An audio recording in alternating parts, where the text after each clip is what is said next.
माता की जय, भारत माता की जय, भारत माता की जय।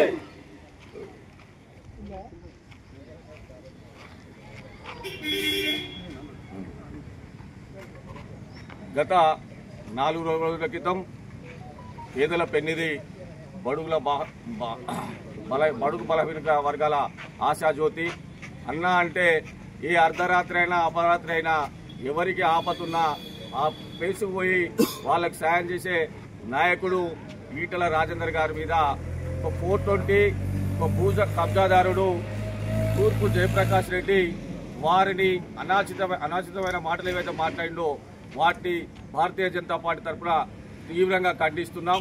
ఎందుకంటే జగ్గారెడ్డి మొదటి నుంచే ప్రభుత్వ భూముల్ని కబ్జా చేసుకుంటా రియల్ ఎస్టేట్ వ్యాపారిగా 2004 కన్నా ముందు వారి నియోజకవర్గం సంగారెడ్డిలో 60 ఎకరాల స్వతంత్ర సమరయోధుల భూముల్ని కబ్జా చేసి వాటిని రియల్ ఎస్టేట్ వ్యాపారంగా చేసి 2004లో టీఆర్ఎస్ పార్టీ నుంచి ఎమ్మెల్యే గెలిచిన తర్వాత రాజశేఖర రెడ్డి ప్రభుత్వం వాటి మీద కోర్టుకు వెళ్లిన తర్వాత అప్పటి స్వతంత్ర సమరయోధులంతా మా భూములన్నీ గుంజుకున్నారని చెప్పి జగ్గారెడ్డి మీద కోర్టుకు పోయిన తర్వాత అప్పుడు ప్రభుత్వంలో ఉన్న ముఖ్యమంత్రి స్వర్గీయ రాజశేఖర రెడ్డి గారి కాళ్లు మొక్కి ఆయన బూట్లు నాకి చెప్పులు నాకి కాంగ్రెస్ ప్రభుత్వంలో చేరి ఇప్పటి వరకు ఆ భూమి కబ్జాల్ని పక్కకు పెట్టేసి ఇవాళ తెలంగాణ రాష్ట్రంలో మొదటిసారి కేసీఆర్ ప్రభుత్వం చేసిన అరాచకాల్ని ప్రజలు దృష్టిలో పెట్టుకొని కేసీఆర్ ను ఫామ్ హౌస్ వంటి పంపించిన తర్వాత ఇవాళ రేవంత్ రెడ్డి గారి నాయకత్వంలో జరుగుతున్న ఈ కబ్జాలు, దాంతో పాటు హైడ్రా, దాని తర్వాత మూసి ప్రక్షాళన పేరుతో జరుగుతున్న గ్రామాలలో ఎవరైతే నిరుపేద కుటుంబాలయో రెండు రూమ్ల ఇల్లు 4 రూముల ఇళ్లతోనున్న పేదలు ఎవరైతే ఉన్నాయో ఈ హైడ్రా పేరుతోని హైడ్రా డ్రామాలతోని వాటి ఇళ్లను కూల్చడం, పెద్ద పెద్ద టవర్స్, పెద్ద పెద్ద రియల్ ఎస్టేట్ వ్యాపారుల భూముల్ని ఎక్కడ కూడా ఈ ప్రభుత్వం ముట్టుకోకపోవడం వల్ల నిరుపేదలైతే ఎవరైతే ఉన్నారో వాళ్ళందరూ ఈటల రాజేందర్ గారి దగ్గరికి వచ్చి, రాజేందర్ అన్న ఈ హైడ్రా వచ్చి మా ఇల్లు ఊలగొడుతుంటే ఇప్పటి వరకు మాట్లాడింది మీరే, మూసీ ప్రక్షాళన కోసం మాట్లాడింది మీరే, మూసీ పరివారక ప్రాంతంలోకి వచ్చేసి అక్కడ నిద్ర చేసి మా అందరికి మనోధైర్యం కల్పించారు. మళ్ళీ మొన్న హైడ్రా పేరుతోని హైదరాబాద్ లోపల ఒక పోలీస్ స్టేషన్ ఓపెన్ చేశారు.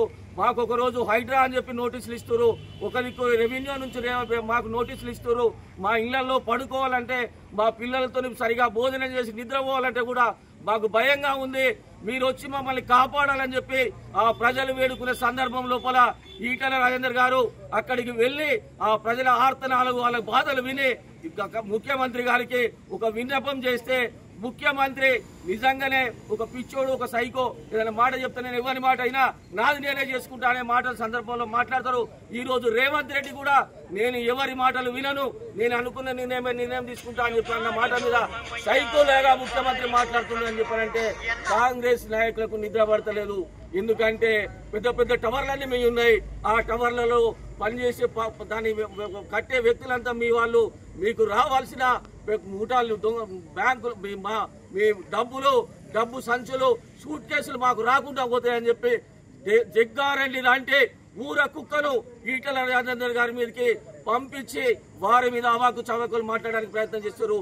జగ్గారెడ్డి ఖబర్దార్, గుర్తుంచుకో, ఈటల రాజేందర్ గారి మీద ఏ పిచ్చి పిచ్చి మాటలు మాట్లాడినా మేము ఉరికిచ్చి హుజురాబాద్ నుంచి వచ్చి ఉరికిచ్చి సంగారెడ్డి వరకు తరిమి కొడతారని చెప్పి సందర్భంగా హెచ్చరిస్తున్నాం.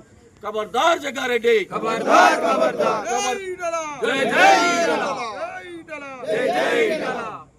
ఈరోజు ఇల్లందకుంట బీజేపీ నాయకులు మొన్న జరిగినటువంటి మాజీ మంత్రివర్యులు మల్కాజ్గిరి ఎంపీ ఈటల రాజేందర్ గారి మీద జగ్గారెడ్డి చేసిన అనుచిత వ్యాఖ్యలకు నిరసనగా ఇవాళ జగ్గారెడ్డి దిష్టి బొమ్మ వెలగొట్టడం జరిగింది. దాంతోపాటు జగ్గారెడ్డిని హెచ్చరించడం జరిగింది.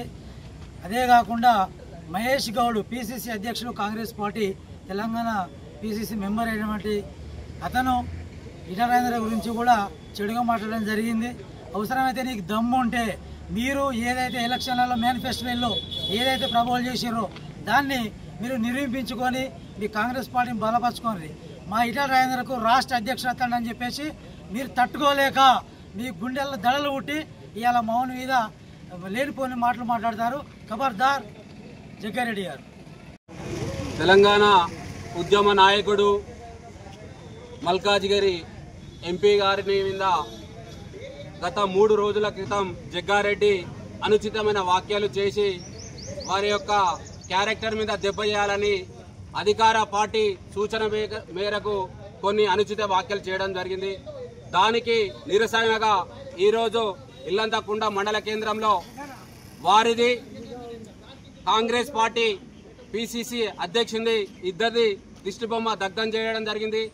ఆ రోజు రేవంత్ రెడ్డి పిసిసి అధ్యక్షుడు ఉన్నప్పుడు ఇదే జగ్గారెడ్డి నీకు నేనేమైనా పెద్ద పాలేరునా పండకేసి కొడతా అన్న వీడియోలు ఒక్కసారి ఆలోచించి చూస్తే ఆ రోజు ఎవరికి పెద్ద పాలేరుండి రేవంత్ రెడ్డి పైన తిట్టినావో ఈరోజు అదే రేవంత్ రెడ్డికి పెద్ద పాలేరు ఉండి ఈ యొక్క రాజేంద్రన్నపై అనుచిత వ్యాఖ్యలు చేస్తున్నావు. ఇలా నీ యొక్క భార్యకు పదవుల కోసం నువ్వు పోయి ఆయన చుట్టూ ప్రదక్షిణ చేయి, ఆయన కాళ్ళేలు పట్టుకో, నీ యొక్క పదవులుంటే తీసుకోగాని మా యొక్క ఉద్యమ నాయకుని పైన నీ అవాకులు చవాకులు చేస్తే బిడ్డ నీ పర్సనాలిటీ ఏంది నువ్వు ఒక్కసారి అద్దంలో చూసుకో. నీ పర్సనాలిటీ ఏంది, నీ వ్యవస్థ ఏంది ఒకసారి ఆలోచించు. మేము మాట్లాడు మేము బరిగీసి గీత గీస్తే బిడ్డ నువ్వు ఇల్లు కాదు నీ సంగారెడ్డి వదిలిపెట్టి పోవాల్సిన పరిస్థితి వస్తుంది. నీకన్నా ఎక్కువ మాట్లాడతాడు భారతీయ జనతా పార్టీ కార్యకర్త. ఒక నిబద్ధత, ఒక క్రమశిక్షణత మా పార్టీ నేర్పుతుంది. కాబట్టి మేము ఒక్కసారి మీకు హెచ్చరిస్తున్నాం, ఇకపై నుండి నీ యొక్క ఆలోచనలు కావచ్చు, నీకు ఎవరైతే ప్రేరేపించి ఈ మాట్లాడమంటారో వాళ్ళకు కూడా ఈ యొక్క ఇల్లంతకుంట వేదిక నుండి హెచ్చరిస్తున్నాం. మీకు దమ్ముంటే మీకు ఎలక్షన్లలో ఇచ్చిన హామీలు వాటి మీద మాట్లాడండి, మీ పాలసీల మీద మాట్లాడండి, ప్రజల మీద ప్రజల మీద మీరు ప్రేమను పొందండి. అట్లా పొందితే మీ మీద ఉన్న గౌరవం పెరుగుతుంది. కానీ మీరు అధికారంకి వచ్చి ఎన్ని రోజులు అవుతుంది, మీరు ఇచ్చిన హామీలు ఏమి నెరవేర్చరు. ఒక్కసారి వాటి మీద మన రాజేంద్రన్న మాట్లాడితే రాజేంద్రన్న మీద మీరు ఇట్లా చేసి మాట్లాడడం సరికాదు. జగ్గారెడ్డి ఖబర్దార్, నీకు ఈ యొక్క తెలంగాణ రాష్ట్రంలో రాజేంద్రన్నను ఉన్న అభిమానం చూసి నిన్ను ఒక కుక్కలాగా ఉసుగొలిపారు. కాబట్టి ఇవాళ నువ్వు ఈ యొక్క మాటలు మాట్లాడుతున్నావు. నువ్వు అదిగాక వెంటనే నువ్వు అన్న మాటలు వెంటనే తక్షణమే తీసుకోకపోతే నీకు వెంటనే కార్యాచరణ అనేది నా భారతీయ జనతా పార్టీ కార్యకర్తలు నీ సంగారెడ్డి నీ ఇంటి నుండే స్టార్ట్ అవుతుంది. అదేవిధంగా పిసిసి అధ్యక్షుడు ఒక అధ్యక్ష హోదాలో ఉండి వాస్తవానికి ఆయనకు అధ్యక్ష పదవి ఎట్లిచ్చారో నాకైతే అర్థం కాదు. మొన్న అధికారంలోకి వచ్చిన కాంగ్రెస్ పార్టీ మన యొక్క కులాల గణాంకాల మీద కొన్ని 100 కోట్లు ఖర్చు పెట్టి ఈరోజు ఏ కులం ఏందనేది ఒక నివేదిక తీసిరు. వారికి ఒక్కడే హెచ్చరిస్తున్నా, నువ్వు ఇవాళ నా యొక్క నాయకుని నీ కులం ఏందని అడుగుతావు అంటే నువ్వు చేసిన కులగణన అనేది ఫేక్ అని నువ్వే ఒప్పుకుంటాను. ఒక్కసారి ఈ యొక్క ఇల్లంతకుంట మండలం నుండి చేసిన హెచ్చరికకు నువ్వు పిసిసి అధ్యక్షుడి స్థానంలో నాకు చెప్పాల్సిన అవసరం ఉన్నది. అయితే నా అన్న కులం ఏందన్నప్పుడు నువ్వు ఏ కులగణాలు కూడా సర్వే ప్రాపర్గా చేయలేదు, ఏదో మమ అనిపించినావు అని నువ్వు ఇండైరెక్ట్ గా ఒప్పుకున్నా అనేది సంకేతం ప్రజలలో పోతుంది. కాబట్టి పిసిసి అధ్యక్షుని కూడా ఈ యొక్క ఇల్లంతకుంట మండల శాఖ నుండి హెచ్చరించడం జరుగుతుంది.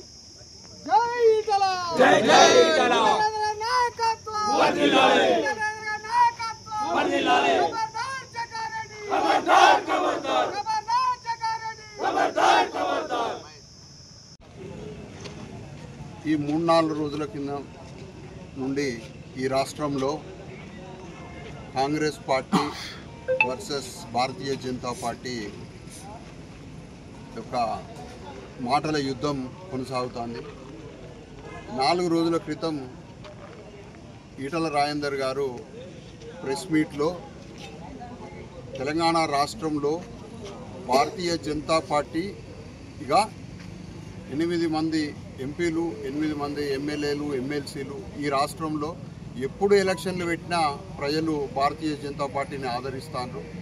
కాంగ్రెస్ పార్టీ మొన్న అధికారంలోకి రావడము కేసీఆర్ మీద కోపంతో కాంగ్రెస్కి అధికారం ఇచ్చిండ్రు. మీరు దొంగ హామీలు ఇచ్చి 420 హామీలు ఇచ్చి ప్రజలకు మభ్యపెట్టి మీరు అధికారంలోకి వచ్చారు. దయచేసి మీరు ఈ యొక్క పథకాలు ఏవైతే మీరు మేనిఫెస్టోలో పెట్టి ప్రజలకు మాట ఇచ్చారో ఇవన్నీ చేయండి. మీరు అధికారంలోకి వచ్చారు, మీకు 5 ఏళ్ళ అవకాశం ఇచ్చారు ప్రజలు. మీరు ఈ అవకాశాన్ని వినియోగించుకొని చేయండి అని చెప్పి వారు మాట్లాడితే పేరు లేదు, ఊరు లేదు, ఏం లేదు. తూర్పు జగ్గారెడ్డి గారు, సంగారెడ్డి మాజీ ఎమ్మెల్యే గారు అనవసరంగా ఈటల రాజేందర్ పేరు తీసుకొని కా భాష, రా భాష, ఏ భాష అయితే ఆ భాష మాట్లాడి ఈటల రాజేందర్ మీద అనుచిత వ్యాఖ్యలు చేసి ఈ రాష్ట్రంలో ఒక మాటల యుద్ధానికి తెరలేపిండ్రు. ఈటల రాజేందర్ గారు 20 సంవత్సరాల నుంచి రాజకీయంలో ఉన్నారు. తను ఏ రోజు కూడా వ్యక్తిగతంగా ఎవరిని కూడా పల్లెత్తు మాట అన్న సందర్భం లేదు. రాష్ట్ర ముఖ్యమంత్రిని కూడా తెలంగాణ రాష్ట్రంలో భారతీయ జనతా పార్టీ మీద ప్రజలు విశ్వసిస్తారు. ప్రధాన ప్రతిపక్షంగా ఉన్నారు కనుక వారు ఏదైతే హామీలు ఇచ్చారో ఈ హామీలు ప్రజలకు అమలు చేయండి, వాళ్ళు 1000 కళ్ళతోటి ఎదురు చూస్తారు అని చెప్పి వారు ప్రధాన ప్రతిపక్షంగా ఉన్నారు కనుక వారు ప్రభుత్వాన్ని గుర్తు చేశారు. అయితే ఆ ప్రభుత్వం ఈటల రాజేందర్ మాటలు ఏదైతే ప్రజలలో పోతున్నాయని చెప్పి వ్యక్తిగతంగా దూషణ మొదలుపెట్టి వ్యక్తిగతంగా ఆయన దూషించడం మొదలుపెట్టిండ్రు.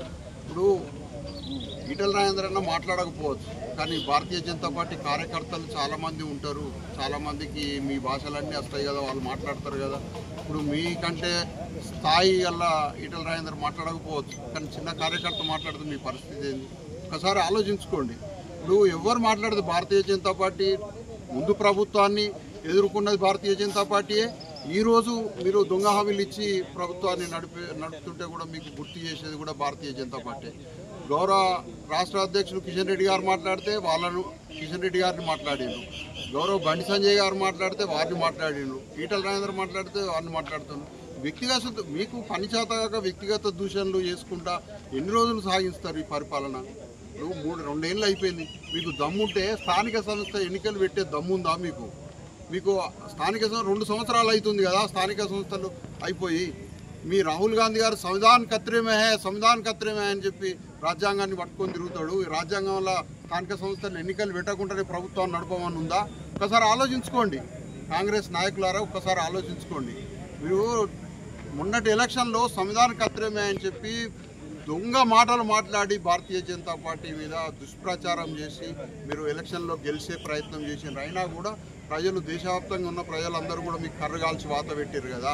ఈ తెలంగాణ రాష్ట్రంలో పోయిన ముఖ్యమంత్రి కరెక్ట్ పని చేయకపోతేనే కదా ఆయనను మార్చాలనే ఉద్దేశంతో మీకు ఓట్లేసి గెలిపిస్తే మీరు దొంగ హామీలు ఇచ్చి మేనిఫెస్టోలో దొంగ అది పెట్టి మీరు అది చేస్తే మీకు ప్రధాన ప్రతిపక్షంగా ఉన్న ఈ భారతీయ జనతా పార్టీ గుర్తు చేస్తే మీరు వ్యక్తిగతంగా దూషణలు చేస్తున్నారు. మీకు ఒకటే మా విన్నపం, అంటే మంచిగా మర్యాద కొద్దీ చెప్తున్నాం. ఈ దూషణలో పర్వం మంచిది కాదు. రాజకీయాలలో ఇప్పుడు ఎవరికంటే ఎవరికి మాటలు ఎక్కువ వస్తాయి, రావని కాదు, కానీ సందర్భాన్ని బట్టి మాటలు